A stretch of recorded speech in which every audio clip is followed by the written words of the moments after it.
सौभाग्य कोहिनूर श्रीमान संजय जैन, श्रीमती ममता जैन परिवार, ग्रेटर कैलाश, दिल्ली। सौभाग्य भक्त श्रीमान विजेंद्र जैन, श्रीमती निर्मल जैन परिवार, गुरुग्राम। सौभाग्य भक्त श्री मनीष गोधा, श्रीमती सपना गोधा, गोधा एस्टेट परिवार, इंदौर। सौभाग्य भक्त श्रीमती कुंती देवी जैन, श्री राजीव जैन, श्रीमती मीनाक्षी जैन, कावेरी जैन, उदय जैन, सिविल लाइंस परिवार, दिल्ली। सौभाग्य भक्त Shri Amit Jain, CA, Shrimati Anshul Jain, Anshika Jain, Anuttar Jain, green park परिवार, दिल्ली।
आगे निकलकर आचार्य आदिसागर अगलीकरण के माध्यम से आचार्य महावीर की तक पहुंची और वहां से वो धारा बढ़ते हुए परम पूज्य गंधाचार्य पुत्र सागर जी गुरुदेव, परम पूज्य वात्सल्य रत्न आचार्य विमोद सागर जी गुरुदेव, परम पूज्य तपस्वी सम्राट आचार्य संबंधी सागर जी गुरुदेव और परम पूज्य आचार्य श्री संभव सागर जी गुरुदेव के माध्यम से वो आगे बढ़ते हुए आज हम यहाँ पर देख रहे हैं कि ये धारा बढ़ते बढ़ते एक और मुक्तिनंदी गुरुदेव के माध्यम से हमें उसका लाभ प्राप्त हो रहा है और दूसरी ओर सौभाग्य सागर गुरुदेव के संघ के माध्यम से हमें उसका लाभ प्राप्त हो रहा है।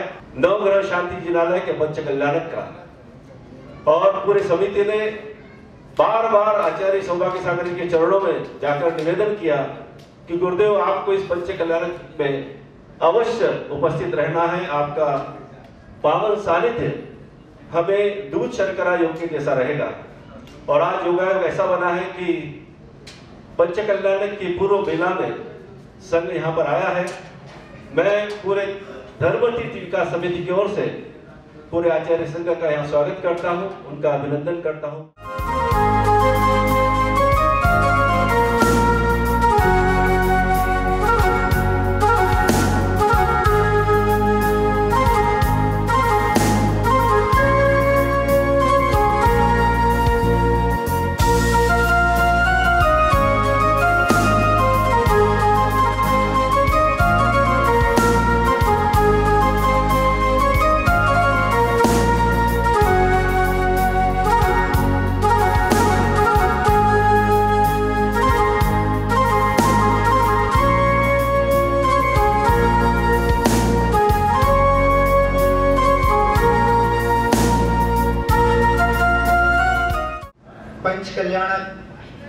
तिथि से होगा तब होगा, पर हमारी आत्मा के कल्याण का सोपान, संतों का मिलन, संतों का दर्शन, यह जो हमको मिल रहा है, यह हमारे सौभाग्य की बात है। और सौभाग्य सागर जी ही आए हैं यहाँ पर, तो यह भी सौभाग्य की ही बात है। संतों का निरंतर आना चालू है, हम लोग भी आए, हमारी माता जी आई, फिर आचार्य रवि नंदी जी महाराज आए, आज सौभाग्य सागर जी का यहाँ पर पदार्पण प्रवेश हुआ है। अभी कहा जाता है कि जय गुरु चरण जहां पड़े जग में तीर्थ होए। आज इतिहास उठाकर देख लो, जहां जहां भी तीर्थ आपको दिखाई दे रहे हैं, तो कहीं न कहीं गुरु के चरण की महिमा है, गुरु के आशीर्वाद की महिमा है। सम्मेद शिखर यदि हम जाते हैं तो सम्मेद शिखर अगर सिद्ध क्षेत्र बना है तो वहाँ हमारे परम तीर्थंकर भगवान जाकर वहाँ पर साधना की, आराधना की, तपस्या की और कर्मों को काट कर मोक्ष गए, इसलिए वह स्थल पवित्र स्थल बन गया। जितने भी सिद्ध क्षेत्र आप देख लो, कई अतिशय क्षेत्र देख लो, तीर्थ क्षेत्र देख लो, जहाँ जहाँ भी जाएंगे तो कहीं ना कहीं गुरु की महिमा वहाँ पर दिखाई देती है। और उन गुरु की महिमा के प्रताप से ही भक्तों के काम हो जाया करते हैं। नीतिकारों ने कहा, साधुनाम दर्शनम पुण्यम तीर्थ भूता ही साधव कालेन फलति तीर्थ सद्य साधु समागम। साधु का दर्शन पुण्य को देने वाला है। तीर्थ भूता ही साधव, क्यों? क्योंकि साधु चलते फिरते तीर्थ होते हैं। वो जहाँ चरण रखते हैं वहाँ तीर्थ हो जाता है, वो जहाँ बैठते हैं वहाँ तीर्थ हो जाता है। प्रतिक्रमण हम करते हैं प्रतिदिन, उसमें निषिद्धि का स्थान बताए हैं। 17 प्रकार के निषिद्धि का स्थानों में तीर्थंकर भगवान का मंदिर, जहाँ उन्होंने साधना की, वह स्थान, जिस स्थान पर साधना करके वो छोड़कर चले गए वह स्थान, जैसे अभी आचार्य महाराज यहाँ पर पाटे पर बैठे हैं, यहाँ बैठे हैं वह, और वो स्वाध्याय करा रहे हैं, प्रवचन करा रहे हैं, मंत्र जाप करा रहे हैं, और ये उठकर भी चले गए तो भी यह पाटा जो है पवित्र हो गया, यह भी निषिद्धि का स्थान बन जाता है। इस प्रकार से हमारे आचार्यों ने ग्रंथों में सभी का वर्णन किया है। और सौभाग्य की बात है कि आज कई वर्षों के बाद सौभाग्य सागर जी के दर्शन हुए। श्रवण बेलगोला में 2006 का जब मस्तकाभिषेक था तब आपको वहाँ पर देखा था, शायद शेडवाल में आप थे, आचार्य सिद्धांत सागर जी भी थे जब, हाँ, उसके पहले 2003 में शेडवाल में दर्शन हुए थे। तो कई वर्षों के अंतराल के बाद यहाँ पर पुनः दर्शन हुए हैं, बड़ा अच्छा लगा, प्रसन्नता हुई।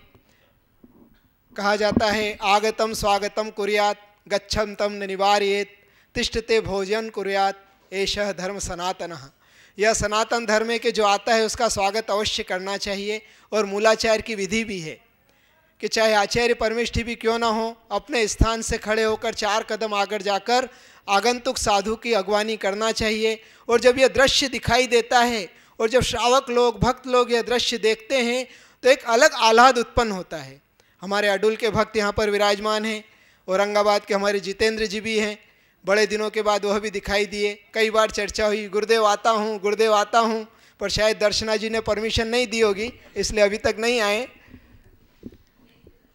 चलो अभी आए हैं, बहुत अच्छी बात है, उनके लिए भी आशीर्वाद है। तो पूज्य आचार्य महाराज के चरणों में, पूज्य गुरुदेव के चरणों में, आचार्य सौभाग्य सागर जी गुरुदेव के चरणों में नमस्तु करते हुए अभिवादन करता हूँ, प्रणाम करता हूँ कि आपका सानिध्य यहाँ पर प्राप्त हुआ है तो निरंतर 4 चांद लगने वाले हैं। महानुभाव, आप सभी को विदित है कि आगामी 16 तारीख से धर्मतीर्थ पर विशाल पंचलांक होने वाला है। निश्चित रूप से जब आप लोग आते हैं तो हम आपको देख के 2-5 मिनट मुस्कुराते हैं, फिर हम अपने काम में लग जाते हैं। लेकिन जब हम संतों से मिलते हैं, संतों को देखते हैं, तो 2-5 मिनट नहीं, जब तक उनके साथ में रहते हैं तब तक हम लोग मुस्कुराते हैं, क्योंकि आपको खुशी आपके साथियों को देखकर होती है और हमको खुशी अपने जिन धर्म के स्वरूप को देखकर हुआ करती है। अभी मैं लगभग 8 जुलाई को जब कचनी जी आया था तो जीवन का संयोग सौभाग्य है कि 8 जुलाई को ही महाराज जी के भी दर्शन का, उनके आशीर्वाद का लाभ मिला। जन्म जयंती पे भी आए, बीच में कचनी जी में भी आना हुआ और पुनश्च भी वापिस कचनी जी जाते जाते महाराज जी का मंगल आशीर्वाद प्राप्त करके हम लोग आगे अपनी यात्रा को प्रारंभ करेंगे।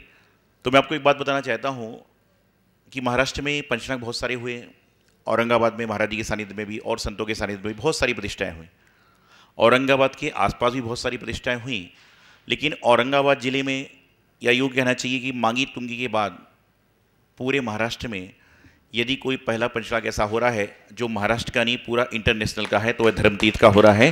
क्योंकि जहाँ पर इंद्र खाली महाराष्ट्र से नहीं है, विदेश से भी हैं, देश के हर राज्य से इंद्र है, तो वह ऑटोमेटिक पंचनाग जो होता है वो पूरे भारतवर्ष का हो जाया करता है। तो ये आपके जीवन का पुण्य है कि आपको इतने पास से ये काम देखने को मिल रहा है।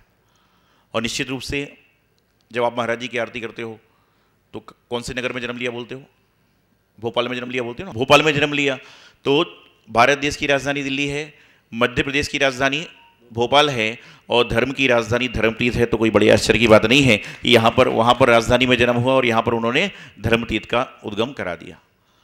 और कल्याणक बहुत सारे हम लोग देखते हैं, लेकिन कल्याणक को देखने के बाद हमारे जीवन का कितना कल्याण होता है यह देखना सोचना विशेषकर होता है।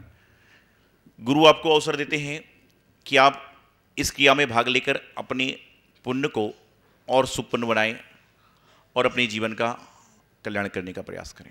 अभी महाराज जी कितनी अच्छी बात बताई आपको कि जिस वस्तु को संत स्पर्श कर लेते हैं, जिस वस्तु पर संत चाहे 2 मिनट के लिए बैठ जाएं, वह वस्तु श्रावक के लिए पूजनीय हो जाती है, वंदनीय हो जाया करती है। इसलिए तो आप हमारे पास में आते हो, आप कहते हैं महाराज जी रक्षा सूत्र दे दीजिए, हम देते हैं। आप कितनी श्रद्धा आस्था भक्ति से उसको कलाई मानते हो। आपको पता होने के बाद भी कि यही रक्षा सूत्र आपका कोई भाई कोई बहन महाराज जी को लाकर देकर गया है, वही पेन कोई लाकर देकर गया है, लेकिन जब महाराज जी के हाथ से पेन में, कॉपी में, डायरी में स्पर्श हो जाता है तो वह आपके लिए क्या हो जाता है? आपके लिए प्रतिष्ठित होकर आपके कार्य को कर देता है। यही मूर्ति है। महाराज जी तो लेने नहीं गए, लेकर तो आप लोग आए सारी मूर्ति को, कैसे भी लाए, गाड़ी में लाए, कुछ भी लाए, लेकिन जब वह मूर्ति महाराज जी के हाथ से सूर्य मंत्र देकर विराजमान हो जाएगी तो जो व्यक्ति लेकर आया सबसे पहले अभिषेक करने की होड़ लग जाएगी कि पहला कलश मैं करूं। कि जब तक कोई भी वस्तु हो, यहां तक कि पाषाण को परमात्मा बनाने में यदि किसी का योगदान है तो वह गुरु का होता है। कि गुरु के बिना जीवन पूरा होता ही नहीं, शुरू होता ही नहीं। प्रतिष्ठा होना अलग चीज है, लेकिन प्रतिष्ठा में प्रतिष्ठित होने वाले कार्य में सम्मिलित होना अलग चीज होती है।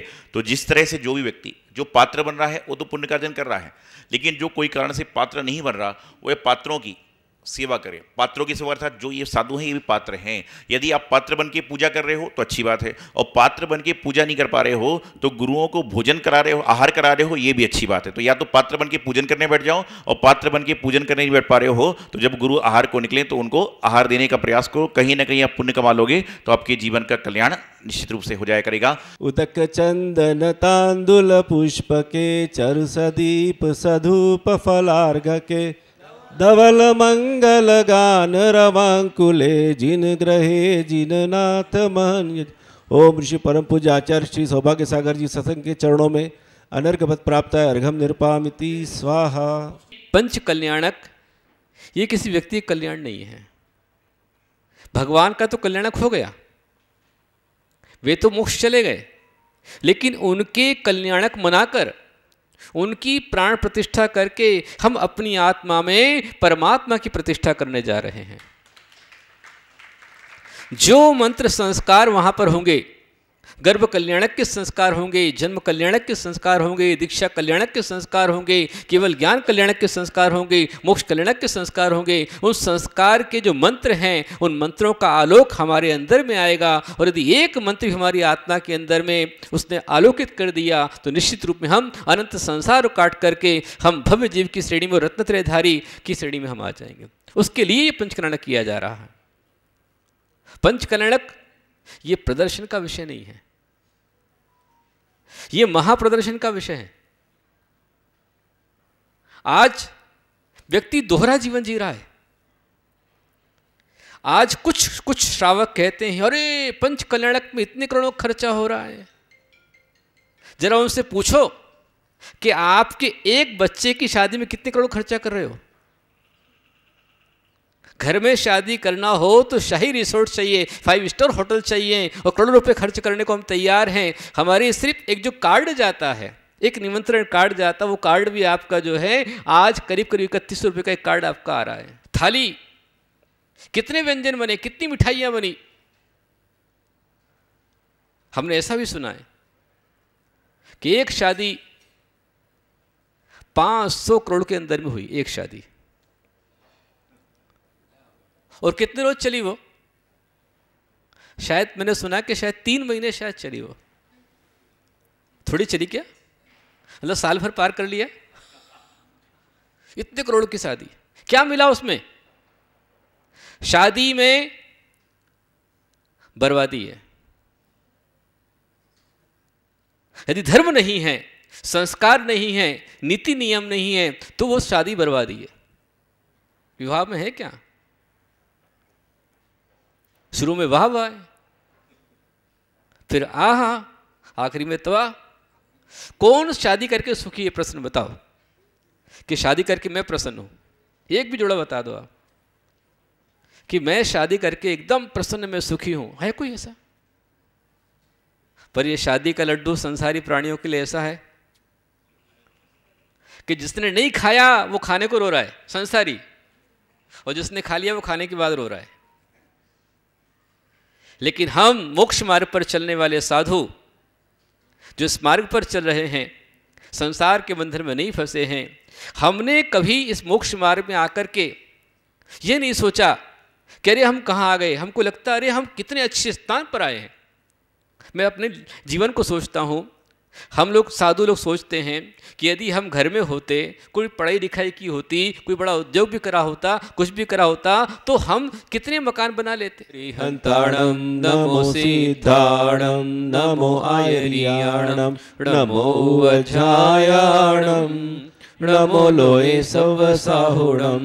बोलो पंच परमेष्टि भगवान की जय। सौभाग्य कोहिनूर श्रीमान संजय जैन, श्रीमती ममता जैन परिवार, ग्रेटर कैलाश दिल्ली। सौभाग्य भक्त श्रीमान विजेंद्र जैन, श्रीमती निर्मल जैन परिवार, गुरुग्राम। सौभाग्य भक्त श्री मनीष गोधा, श्रीमती सपना गोधा, गोधा एस्टेट परिवार, इंदौर। सौभाग्य भक्त श्रीमती कुंती देवी जैन, श्री राजीव जैन, श्रीमती मीनाक्षी जैन, कावेरी जैन, उदय जैन, सिविल लाइंस परिवार, दिल्ली। सौभाग्य भक्त Shri Amit Jain, CA, Shrimati Anshul Jain, Anshika Jain, Anuttar Jain, green park परिवार, दिल्ली।